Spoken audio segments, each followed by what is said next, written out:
ସତରେ ଆଜିର ମଣିଷ ପାଖରେ ଟଙ୍କାର ଅଭାବ ନାହିଁ କହିଲେ ଚଳେ। ଆଜିର ଶିକ୍ଷିତ ସମାଜ ପାଖରେ ଉନ୍ନତରୁ ଉନ୍ନତ ଜ୍ଞାନ କୌଶଳର ଅଭାବ ନାହିଁ କହିଲେ ଚଳେ।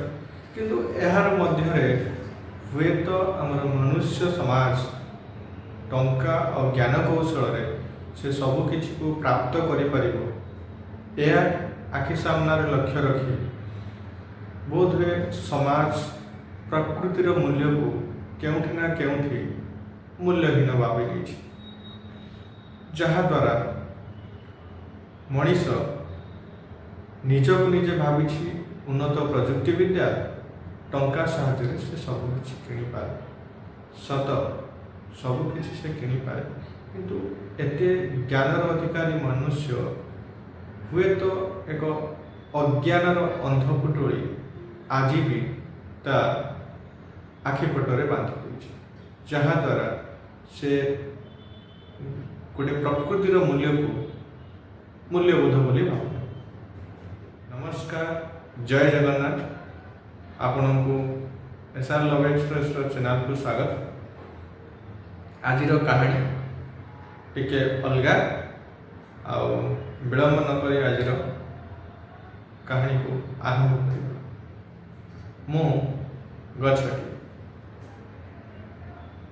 ମୋର ଅଙ୍କୁରିତ ହେବା ସମୟରୁ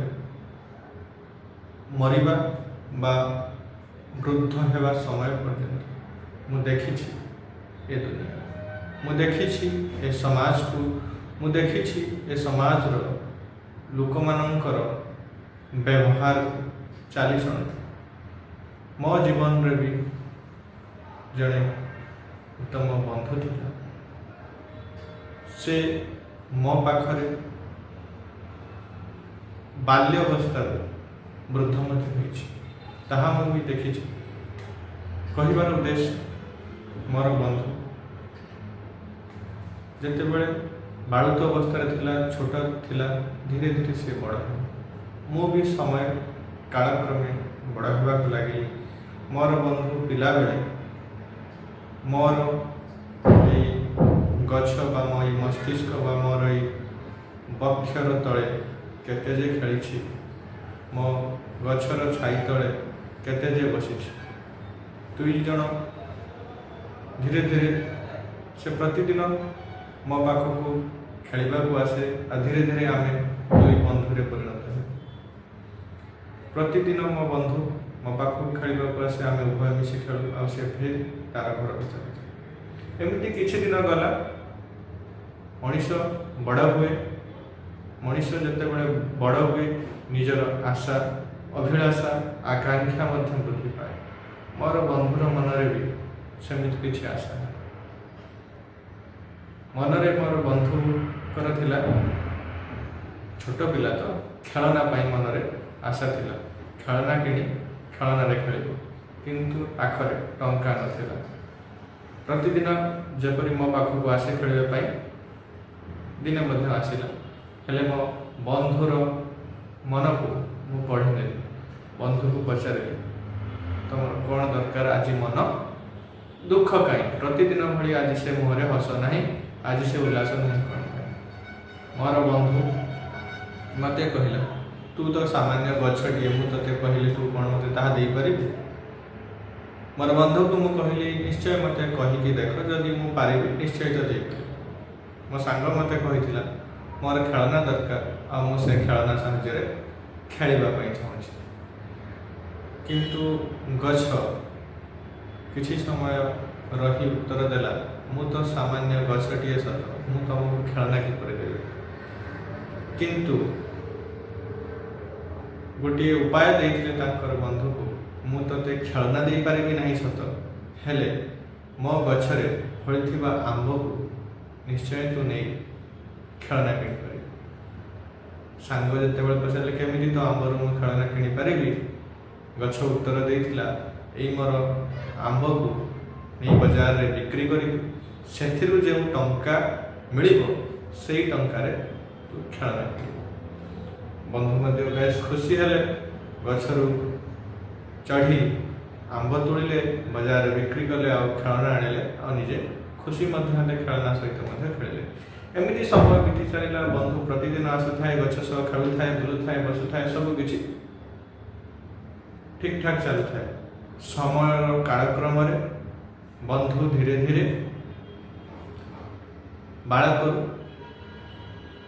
यौवन प्राप्त हेले धीरे धीरे बढ़िया को लगे धीरे धीरे क्रमश आउ गछ पाखक खेलने को आस एमती बहुत दिन बीतीगला आ बंधु केबे आसिले ना कि बंधु सहित गछर देखा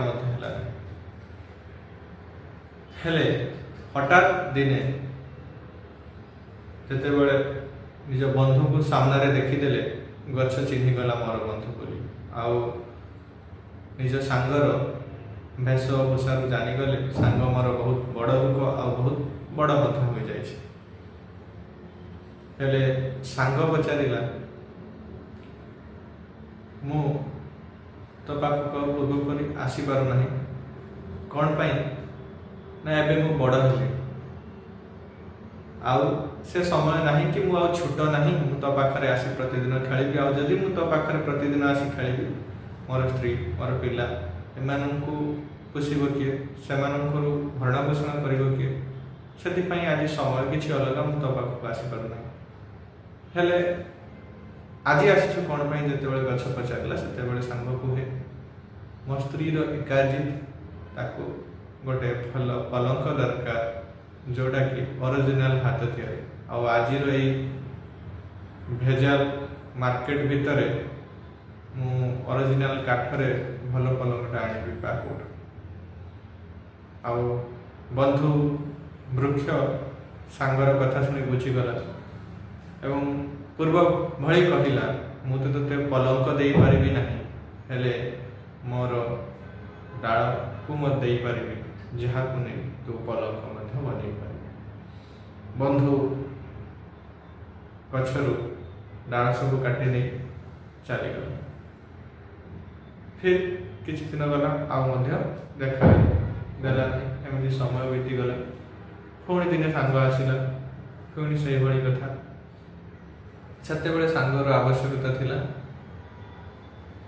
कौन ना जिते से बाट दे जाऊला बाटर नदीटे थिला नदी पारी होवार थिला सांग को पचारे ये ना अच्छी डंगा ना अच्छी न अच्छी सुविधा मु पारी होगा कौन सुविधा नहीं मत तो साहाଯ୍य दरकार सांग हसी कर कहला बंधुटे बंधु को साहाଯ୍य न कर आ वृक्ष आम सबुंकर बंधु से कहला ठीक अच्छे मोर गंडी को तू काटिने से डंगा बन तू नदी पारी हो जाए आउ सांग करी नदी पारी हो गला पर आउ बंधु पाखक आसे ना कि देखा हुए एमती समय बीतीगला गछ एबे मृत कहले चले सामान्य मूलटा गंडे विहीन मूलटा पड़ी सांग एवं वृद्धावस्था हो गला दिने ग्रीष्म उदुदिया खरा बेल से बाट दे जाऊ वृद्ध बयस आउ बल ना खरा सही हो चलने को भारी कष्ट होता है मनरे आशा उंकी मारा गछटा अच्छे छाई ना शायद छाई था कि तले टिके बसी था और यह शुणी ताकू किसी शब्द शुणा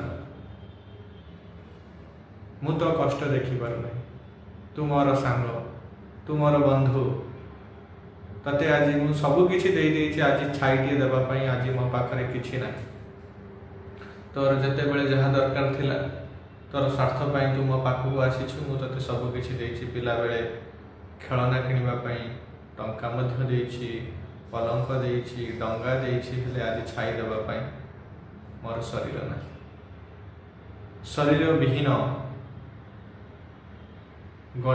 शरीर विहीन मूलटा तते छाइबा किपर दे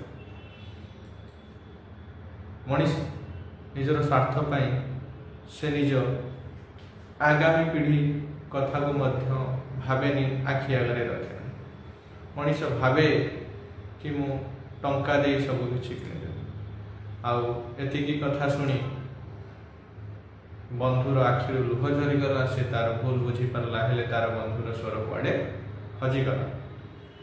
मोर कहबार उद्देश्य यह थिला कि आजिर समाज प्रकृति को प्रकृति भावु नहीं, से भावुछि मु टंकार सबकिछि पाई परिबि। सत टंका दे मु ठंडा मध्य किनि परिबि।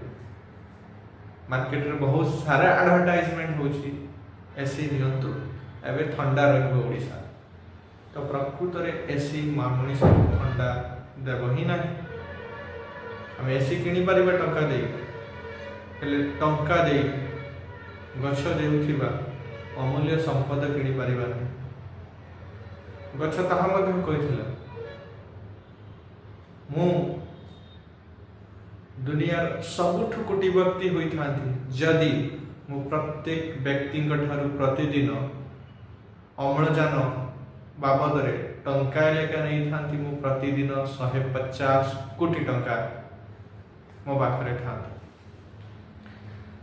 जेतेबेले मनीष मूल्य बुझी पारेनि कौन जिनिस जेतेबेले ताकू मुक्त रे मिले, अम्लजान गछ मुक्त रे दे थाए, छाई मुक्त रे दे थाए, जदि ता बदल रे गछ प्रतिटी भारतीय व्यक्ति पाखरु 101 टंका मागिब तो प्रतिदिन 150 कोटी टंकार संबल से प्रदान करते बड़ मूल्य।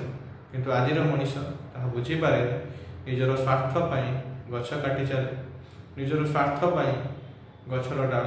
गछ कौन बा आमको न दिए, गछ फल दिए, गछ फूल दिए, गछ आमको बंचिबा पाई सबुठु मूल्यवान जिनिस जोटा कि अम्लजान।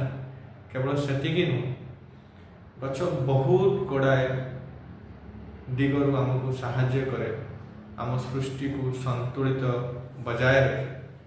गछटी जदि आमे लगाइबा,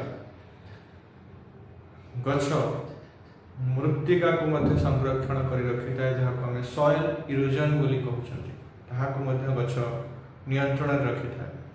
गछटी हजार हजार पक्षी मानकर बासगृह सारी थाए, आमे गछटी काटी हजार हजार पक्षी मानकर बासगृह मध्य छड़ाई नथि केवल निज स्वार्थ। गछर समाहार रे जंगलटी निर्मित हुए, से जंगल रे हजार हजार संख्यक वन्य जंतु रही थांती, से तांकर घर। आमे जंगल सफा करी से माननकु घर मध्य छड़ाई।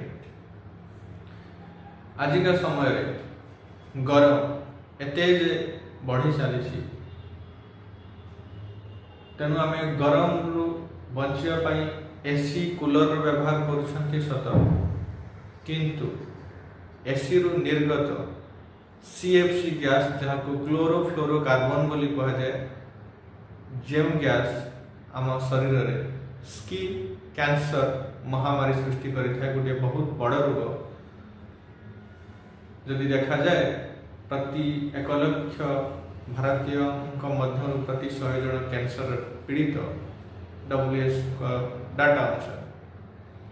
तेणु गछर मूल्य अतुलनीय अमूल्य, तेणु गछ को सदा सर्वदा आमे सुरक्षा प्रदान करिबा।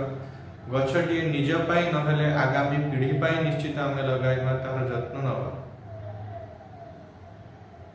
जदि आमे गछटी लगाइबा, गछ कमिबा द्वारा ही अदिने वृष्टि होउछि, वर्षा ठीक समय रे होउनि। आउ कौन होउछि, जदि गछ लगाइबा वर्षा ठीक समय रे हबो, हमर क्लाइमेट सठिक रहिबो, एते गरम हबो नै। वर्तमान समय रे गरम रो मुख्य कारण वायुमंडल रे कौन होइछि ना कार्बन डाइऑक्साइड अंगारकाम्ल गैस बहुत तीव्र भाव में बढ़ी चली। जते अधिक संख्यक गछ आमे लगाइबा, गछ एकमात्र बंधु जी अंगारकाम्ल को व्यवहार करी निजर खाद्य प्रस्तुत करिथाए एवं वायुमंडल अंगारकाम्ल कार्बन डाइऑक्साइड मात्रा को कम करिथाए, जहाँ द्वारा गरम मध्य कमी। गछ आम एयर क्वालिटी को मध्य कंट्रोल करिथाए। शुद्ध पवन जहाँ को आम कह शुद्ध वायु आमको प्रदान करिथाए। जेते संख्यक गछ रहिबो अंगारकाम्ल जेते गछ ही एकमात्र जे अंगारकाम्ल को शोषण करे बा ऑब्जर्व करे बा व्यवहार कर निजर खाद्य प्रस्तुत करे और जेते संख्यक से अंगारकाम्ल को ऑब्जर्व करिवो वायुमंडल से ठंडा रहिबो आ आमे सेते शुद्ध वायु मध्य नहीं परिबा। आ वायु प्रमूल्य सेते बेले जानिबे जेते बेले टेम्परेचर 50-60 छुई जीवो आ ता बहुत जल्दी भी होबे। आउ एमिति भी समय आसीबो ऑक्सीजन को आमे पछरे एयरबैग सदृश टांगी मुहरे ऑक्सीजन मास्क लगाई आमे कार्य करिबो। जदि यही सब समय निहाती आसीबो जदि आमे गछर जत्न नबो जदि आमे सचेतन हेबा आगामी पीढ़ी पाई आमे गछटिया निश्चय लगाइबा। गछर अतुलनीय ये जो मुक्त सेवा को आमे पाई परिबा। तेणु आसंतु आज समस्ते शपथ करिबा ए ग्रीष्म रु बंचिबा पाई ना आमको एसी ना आमको कूलर ना फैन आवश्यकता पड़ो आमको गछर आवश्यकता पड़ो। गछटी आमको उचित वातावरण प्योर क्वालिटी एयर सब किसी दे पारिबो। बहुत किसी नियंत्रण करिथाय गछ। आमे जदि कंपेयर करिबा वर्तमान भुवनेश्वर शहीद नगर आचार्य विहार ये सब एरिया आपण बुलंतु एयर क्वालिटी प्रदूषण एवं गरम अनुभूति केमिति आपण से भुवनेश्वर चंदक एरिया को जातु जो चंदक अभयारण्य अच्छी गचर संख्या टी अधिक अच्छी से एरिया वातावरण आपण एवं भी जातु टिके आपण को ठंडा फील हम कहीं प्रचुर परिमाण गछ अच्छी। तेणु सरकार देखुची मु रास्ता गछ काटी नौ कि गछ टी लगाइबार मुझे देखुना। तेणु समस्ते आम शपथ करवा ये ग्रीष्म ये असह्य सूर्य किरण रविर असह्य किरण असह्य गरम बचाक हेले आमर आगामी पीढ़ी को सुरक्षित भाव में रखा निश्चय आम गछटिए लगाइबा। गछर सेवा अतुलनीय अमूल्य ताहार मूल्य आम कहीं दे पारिबा नहीं। जदि आपण भाविबे 2019-20 कोविड-19 पेंडेमिक समय ऑक्सीजन सिलिंडर अभाव आ गोटे ऑक्सीजन सिलिंडर दाम शुणिले आपण तो बेहोश एमती समय न आसू टंका दे आम सबकि किणी पारिबा। टंका दे आम कहार जीवन को बचाई पारिबा नहीं कि टंकार आम प्योर एयर क्वालिटी किणी पारिबा नहीं। जेतेबेले आम प्रकृति नथिबो आ प्रकृति जेतेबेले तांडव करिबो सेतेबेले सृष्टि निश्चित ध्वंस होबो। जेतेबेले सृष्टि न रहिबो सेतेबेले टंकार अहमियत रहिबनी कि आम प्रजुक्ति विद्या कौन काम देबनी। तेणु समस्ते ये भिडियो माध्यम अनुरोध आसतु ये ग्रीष्म रक्षा करवा ये ग्रीष्म आम निज को रक्षा करने निमंते आम निश्चित गछटिए लगाइबा तार जत्न नेबा ताकू जमिति गोटे शिशुटी को आम लालन पालन कर बड़ करमिति गछटी को लालन पालन कर बड़टिए करवा। आम परिवेश को संतुलित रखा आ निज को ये असह्य गरम रक्षा करवा।